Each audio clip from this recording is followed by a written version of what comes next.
नमस्कार साथियों, स्वागत है आपका VHUVHD चैनल में। हम लोगों ने कबीरदास जी से संबंधित जो आप में 6 पद दिए गए हैं वे पढ़ लिए थे।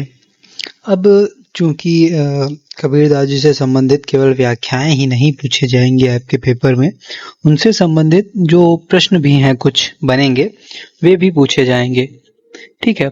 और उनसे संबंधित जो महत्वपूर्ण तथ्य हैं वो भी पूछे जा सकते हैं 1 नंबर में।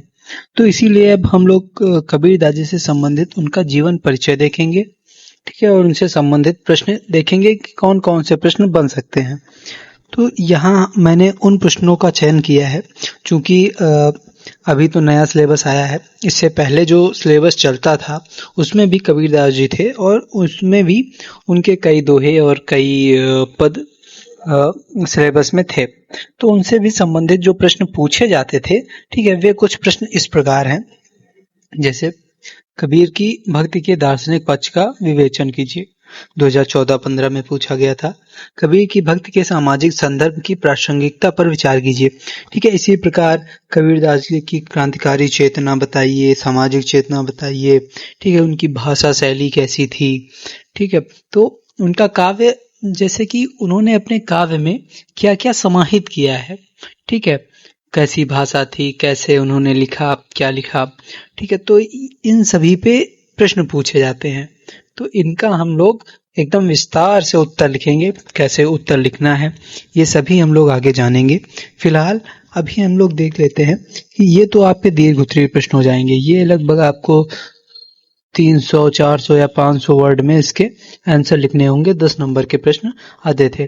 मैं एक कल वीडियो बना दूंगा, कल या परसों संभवतः वीडियो अपलोड करूंगा कि कैसा आपका प्रश्न पत्र आ सकता है, ठीक है। उसी हिसाब से आप तैयारी करते रहिएगा।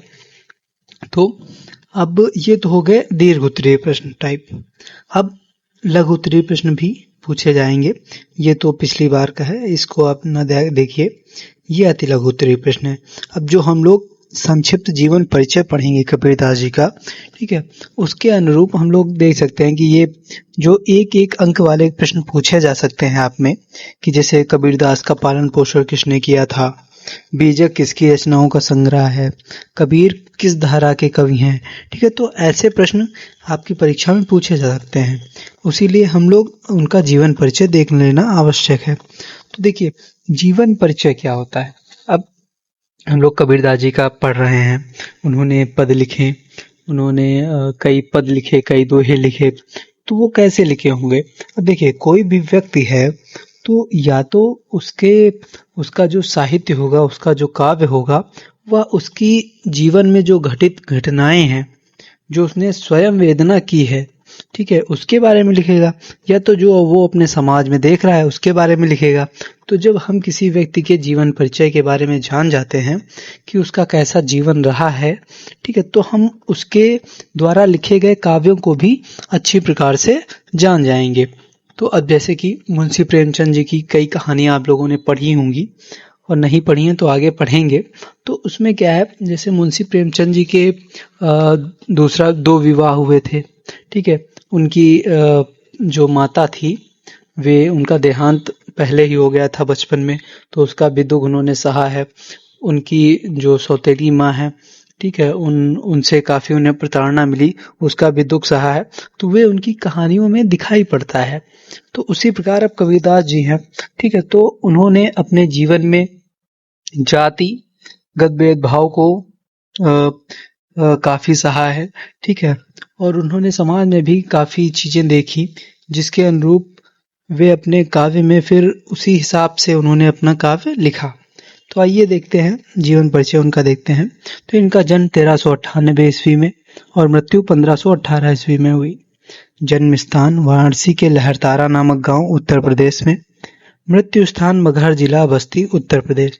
तो अब हम लोग वाराणसी में हैं, जैसा कि आप जानते हैं। तो ये जो आपका डीएवी कॉलेज है, यहाँ से बहुत ही कम ही दूरी पे जो डीएवी कॉलेज में पढ़ते होंगे, वहाँ से लगभग 1 या 1.5 किलोमीटर की दूरी पे है, ठीक है। एक कबीर मठ है, मूल गादी। तो वहाँ पे कबीरदास जी से संबंधित उनकी एक कुआं है, और उनकी चक्की रखी हुई है। अरे काफ़ी बढ़िया मंदिर बना हुआ है। आप लोग चाहिए तो एक बार ज़रूर देखने आइए, काफ़ी अच्छा बना हुआ है। पिता इनके नीरू थे, माता इनकी नीमा थी, पत्नी का नाम लोई, पुत्र व पुत्री का नाम कमाल व और कमाली था, गुरु रामानंद थे। तो आइए अब इनका जीवन परिचय देखते हैं। काव्य भाषा, हम इनकी जो काव्य भाषा है, अर्थात इन्होंने अपने काव्य को जिस भाषा में लिखा है उसे सदुक्खड़ी या पंचमेल खिचड़ी कहते हैं। क्यों कहते हैं? क्योंकि इनकी भाषा में हिंदी भाषा की सभी बोलियों के शब्द शामिल हैं। चूंकि ये एक संत थे तो ये भ्रमण बहुत करते थे। तो अब जैसे अवध क्षेत्र में गए तो अवधी ले आए, ब्रज में गए तो ब्रज आ गई, ठीक है, राजस्थान गए तो राजस्थानी शब्द आ गए, हरियाणा गए हरियाणवी आ गई। तो ऐसे करके उनकी जो भाषा थी उसमें कई शब्दों का समायोजन हो गया, जिससे इनकी जो भाषा थी वे खिचड़ी भाषा बन गई। इसलिए इनके भाषा के संबंध में एक विशेषण प्रयोग करते हैं, सदुक्कड़ी एवं पंचमेल खिचड़ी। इनकी मुख्य रचनाएं देखी जाए तो साखी शबद रामायणी है, और इनका संग्रह बीजक है। जीवन परिचय देखते हैं। भक्ति काल के, अब मैंने आप लोगों को बताया था हिंदी साहित्य में आदिकाल, भक्ति काल, रीतिकाल और आधुनिक काल 4 काल हैं। तो उसमें से भक्ति काल है जिसकी 2 शाखाएं हैं, ठीक है, निर्गुण काव्य धारा और सगुण काव्य धारा। अब निर्गुण काव्य धारा में भी आएंगे तो एक है ज्ञानाश्रयी, एक है प्रेमाश्रयी, ठीक है, और इधर सगुण में आएंगे तो कृष्णाश्रयी और रामाश्रयी। तो ये शाखाएं हो जाएंगी। तो उसी में भक्ति काल के निर्गुण काव्य धारा के ज्ञानाश्रयी शाखा के सर्वश्रेष्ठ संत कवि कबीरदास का जन्म सन 1398 ईस्वी में वाराणसी के निकट लहरतारा नामक गांव में हुआ था। चूंकि देखिए, आप में जीवन परिचय नहीं पूछेंगे शायद, अब पूछने को तो कुछ भी पूछ सकते हैं, लेकिन जीवन परिचय नहीं पूछेंगे, पर ये आप पढ़ लेंगे तो उनके जीवन के बारे में आपको पता चल जाएगा, जिससे आपको प्रश्न लिखने में काफ़ी आसानी होगी। और एक नंबर के जो भी प्रश्न पूछे जाते हैं वे भी आप इस जीवन परिचय के माध्यम से कर सकेंगे। देखते हैं। ऐसा माना जाता है कि रामानंद जी ने किसी विधवा स्त्री को गर्भवती होने का आशीर्वाद दे दिया था, जिसकी कोख से कबीरदास जी का जन्म हुआ, ऐसी मान्यताएं हैं। वह लोक लज्जा के कारण उस बालक को लहरतारा के तालाब के पास फेंक आई। नीरू और नीमा नामक दंपति जुलाहों ने बालक को उठा लिया और उसका पालन पोषण किया। यही बालक आगे चलकर कबीरदास हुआ। कबीरदास रामानंद के शिष्य के रूप में विख्यात हैं, किंतु उनके राम रामानंद के राम नहीं हैं। शेख तकी नाम के सूफी संत को भी कबीर का गुरु कहा जाता है, किंतु इसकी पुष्टि नहीं होती। अब चूंकि ये सब 1498-1398 की बात है, तो इतने बहुत प्राचीन के जो है वो साक्ष्य बहुत कम मिलते हैं। इसलिए हिंदी साहित्य में आप देखेंगे कि काफ़ी बात है जिनके मतभेद चलता है, जो सिद्ध नहीं हो पाई हैं। तो ये हो गया। इनका विवाह कम आयु में ही लोई नामक स्त्री के साथ हो गया था और उस स्त्री से प्राप्त पुत्र और पुत्री का नाम कमाल और कमाली था। कबीरदास जी पढ़े लिखे नहीं थे। उन्होंने अपने दोहे में लिखा है, मसी कागज छुओ नहीं, कलम गहो नहीं हाथ, चारों जुग कै महातम, कबीरा मुख ही जनाई बात। ठीक है, तो अब आप पूछेंगे कि कैसे उनके ऐसे दोहे या साखी या पद हमें पढ़ने को मिलते हैं।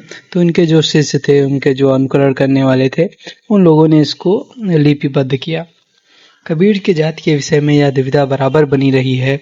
इसका कारण उनके व्यक्तित्व, उनकी साधना और काव्य में कुछ ऐसी विशेषताएं हैं जो हिंदू या मुसलमान कहने भर से प्रकट नहीं होती। उनका व्यक्तित्व दोनों में से किसी में नहीं समाता। कबीर की जाति के विषय में आचार्य हजारी प्रसाद द्विवेदी ने अपनी पुस्तक कबीर में प्राचीन उल्लेखों, कबीर की रचनाओं, प्रथाओं, बुनकर जातियों के रीति रिवाजों का विवेचन विश्लेषण करके दिखाया है। कबीर के काव्य में वेदांत का अद्वैतवाद, नाथपंथियों की अंतः साधनात्मक रहस्य भावना, हठ योग, कुंडलिनी योग, सहज साधना, इस्लाम का एकस्वरवाद, सब कुछ मिलता है। तो ये जो दर्शन है, ठीक है, तो उसके संबंध में भी अब कबीर पे कौन कौन से दर्शन का प्रभाव है, ऐसा भी प्रश्न पूछा जाता है। तो ये सब हम लोग विस्तार से देखेंगे प्रश्न जब करेंगे। वैष्णव संप्रदाय से कबीर जी ने अहिंसा का तत्व ग्रहण किया। हिंसा के लिए वह मुस्लिम को बराबर फटकारते रहे हैं। दिन भर रोजा रहत हैं, रात हनत हैं गाय, यह तो खून व बंदगी, कैसी खुशी खुदाए। उपर्युक्त विवेचन से स्पष्ट है कि ज्ञान मार्ग की बातें कबीर ने हिंदू साधु सन्यासियों से ग्रहण की। उनके सत्संग से उन्होंने प्रेम तत्व का मिश्रण किया और अपना एक अलग पंथ चलाया। उपासना के बाह्य स्वरूप पर आग्रह करने वाले कर्मकांड को प्रधानता देने वाले पंडितों तथा मुल्लों दोनों को उन्होंने खरी खरी सुनाई और राम रहीम की एकता समझकर हृदय को शुद्ध और प्रेममय करने का उपदेश दिया। देशाचार और उपासना विधि के कारण मनुष्य में जो भेदभाव उत्पन्न हो जाता है उसे दूर करने का प्रयास उनकी वाणी बराबर करती रही। यद्यपि वे पढ़े लिखे नहीं थे पर उनकी प्रतिभा बड़ी प्रखर थी।